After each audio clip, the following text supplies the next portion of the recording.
Welcome back to another episode of A Conversation with a Trainerhead. You are locked in with your host Jay, and again we have another special guest for you guys.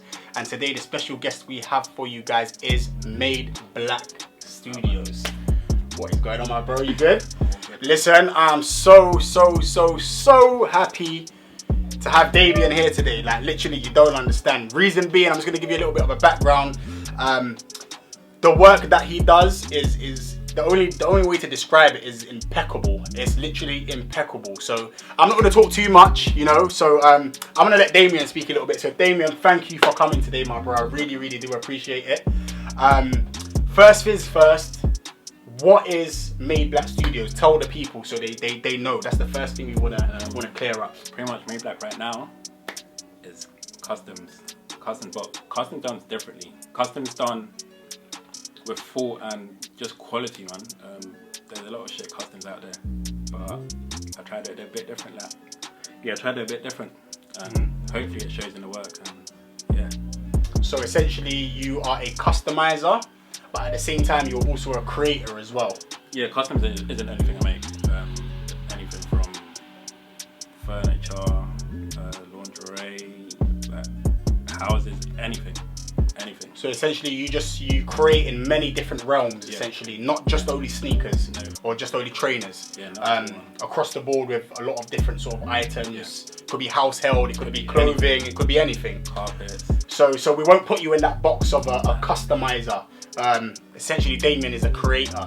So moving on from that, where did it all start? Tell us where it began. What made you go into the realm of customization and going into creating products? Where did it begin? So with customs, it was mostly I didn't like what was in the shop. Okay. I didn't like what was in the shops and just grew and then started getting EMA from school. Okay. And then, who remembers EMA? What, £30 a week every Thursday? I remember that. Yeah, go. 84 is the signature. But yeah, that's when I had the money to buy shoes. So I just ordered a bunch of paints from Angeles.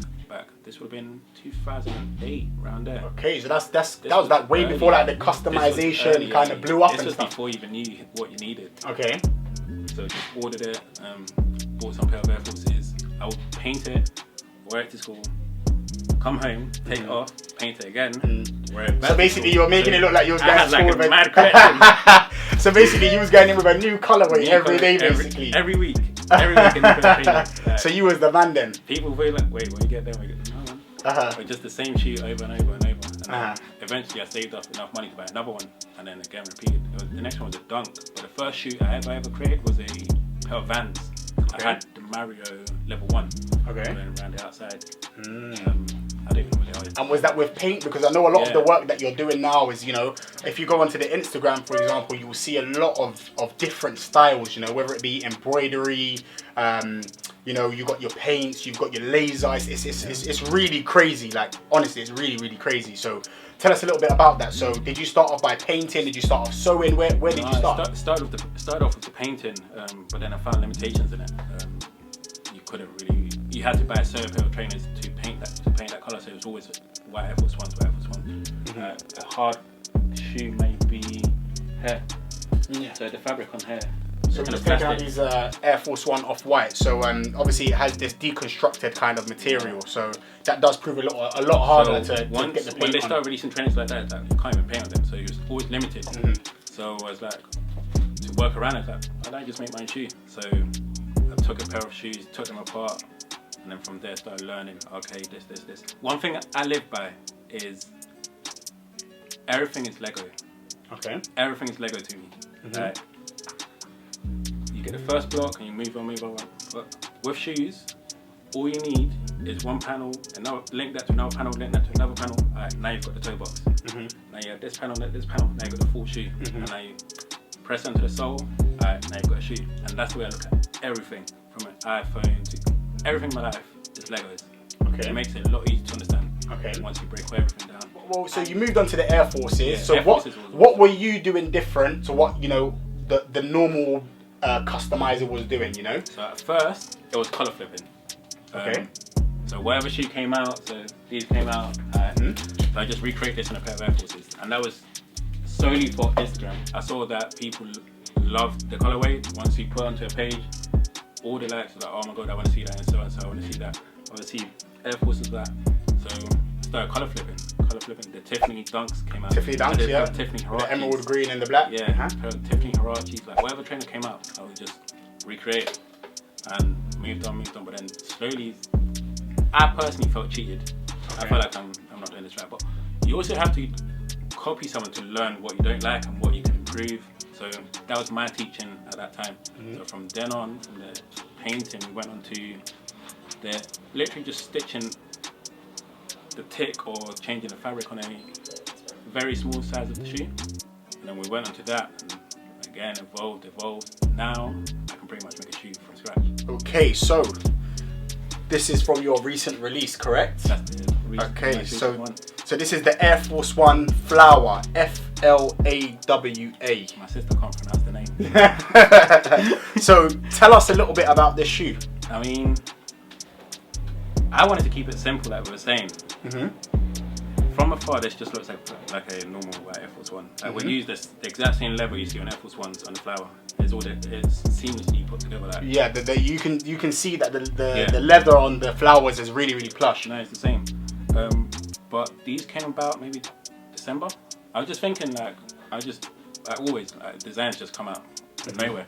But recent times, how things have been nowadays, things got a bit wild with all the Black Lives Matters, police brutality. But with these, what I wanted it to represent is regrowth. Like things are changing. For the first time in my life, me personally, this is the most change I've ever seen. Like they've done the street names and the cosmetics, that's okay, but things are actually changing for the first time I've ever known. So this shoe represents that. Taking a old design and old monarch and changing it, or adding something, refreshing it. Yeah, but it's still within the same lines. That's what. This is. Once you get these shoes, when you open the box, I know it's weird. Just sniff it. The box smells like flowers. Okay, so. So I've mentioned this before, right? Like I've mentioned this before about how I sniff my trainers, right? What? And everyone was like, "You're just a weirdo." But with this Air Force One Flower, you know, the perfection that Damien has gone to is that box itself smells like flowers. Once you get like the box, that's crazy. Do you know what I mean? That's really, you know, you've really got it down to a T. There's petals in there. There's all ribbon. When it came crazy. to you, I want it to be like, oh, I really want to just show these. Oh, yeah. So how would I go about acquiring a pair of Air Force One Flowers from you? I mean, the first drop completely sold out. Okay. But there is a second drop coming. You gotta be kidding me. Once that gets released, and that will be it. I'm done with it. I don't like to focus too much. Like I said, I've got anxiety, so too much in my head. So you know, I just want to get it out there. What you guys need to understand is with Madeblackstudios products, they're not going to be around for long. Once they're gone, once they're gone, they're gone. Yeah. So definitely, the first drop has already taken place. The second drop is coming. We're not sure as of the exact time right now, but I'm telling you, you need to keep your eye out on the social channels because these are absolutely crazy. Honestly, I can't explain how the quality of them, on the, you have to just have them in your hand. Like, honestly, you just honestly have to have them in your hand. Like, even though they have flowers and it seems a bit female, like, I would rock this. No. Like, trust me. Like I said, from afar, it looks like a normal Air Force. Yeah, exactly. And especially what it stands for as well, for the regrowth and, regeneration. I love this shoe. I really, really love it. Shoe. So let's take it back to something that you had made, previously, which is crazy. It is crazy. It's crazy. Like, seriously, like, bro. Up tempos. The Nike up tempos. So for some of you guys that don't really know about this this silhouette, this silhouette is not really big in the UK, right? We're not really into our chunky basketball shoes. We're more into our runners and so on. But as you guys can see on the Air branding, in which is synonymous with the up tempo, you can see a very popular fashion house leather on the Air. So as you may or may not know, that is Louis Vuitton leather. Original Louis Vuitton leather. Not the market, you know, knockoff. Original. Like this colorway, if this released, people would go absolutely mad. Like imagine, like when Supreme and Louis Vuitton did a collab, Nike did a collab with Louis, and this shoe dropped. I'm telling you, this would go from a silhouette that no one really cared about to the hottest thing that was available. Like seriously. So tell us a little bit about these. I mean, these, starting with the leather, LV. I didn't really know where to get the fake LV. Okay. So I just bought the bag. What? Okay, so you bought the original bag, and then I think it was around 400, 500. It was a used bag. Okay. I just bought the bag and started taking it apart. Like LV is like, what the flip are you doing with taking apart an LV bag? But to me, it's just fabric. Yeah, it is just fabric. So in regards to your personal passion for trainers, tell us what the first pair of trainers that you bought or acquired when you were younger coming up. Firstly, I couldn't get any shoe unless my mum bought it. Okay. Like, yeah, that was the same for a lot of us. One shoe for school, one shoe for football, and one shoe for going out the parties and yeah. That was it. Like you'd be lucky. Like I used to make holes in them. Yeah. Like I used to purposely mess them up. Yeah. But the first shoe that ever, I didn't even buy it. It got given to me. Okay. So, back in the day, like Rio Ferdinand used to go to my school. I went to the same school as Rio Ferdinand. Okay. But big up Rio. MU. Love that. He was still coming around my area. Him and Anton Ferdinand were friends with my next door neighbour. Okay. So they would drop him off shoes like Manchester stuff, like crazy stuff that I've never seen before. But then one day the guy just pulled me aside and said, "Yo, what size are you?" I'm an 8, but these are 7. So I said, "Yeah, I'm a 7." So he gave me 5 pairs of Air Forces. Those are the first shoes. Do you remember what Air Forces they were? A black Air Force with camo inside. A blue Air Force with a blue tick. And there was a cream suede one. I don't remember the other two.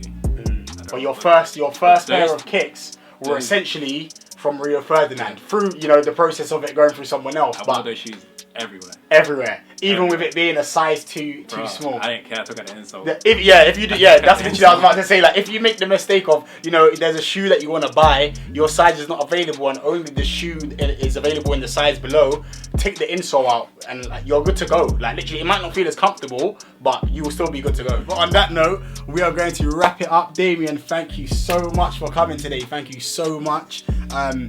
You guys have seen the products themselves. Like, the products speak for themselves. No, you guys know. I'm a fan of this show. Thank you so much. I'm a fan of this show. Like, this morning I was like reviewing it, looking back at it. I'm a fan. Thank you so much. Thank you so much. People do trainer shows, but I like seeing people like me. I like people seeing that they actually know the thing. It's not so, here's the script. Oh, this new dunk came out. We need to review this today. We need all the lights. You guys, you're natural, man. We live it. We're Trainerheads. We live it, man. We live it. But Damien, thank you so much for coming down today, bro. We are going to leave Madeblackstudios all of their information down below. The Instagram, the website. We'll have more information coming in regards to the release of the second release of the flowers, and the tie-dyes are coming out. I've luckily been able to see a preview because we got that relationship. So sending things out. I've seen a little bit, but they've got a lot more to come. So again, you've been locked in with your host Jay today. Make sure you like, comment, and subscribe.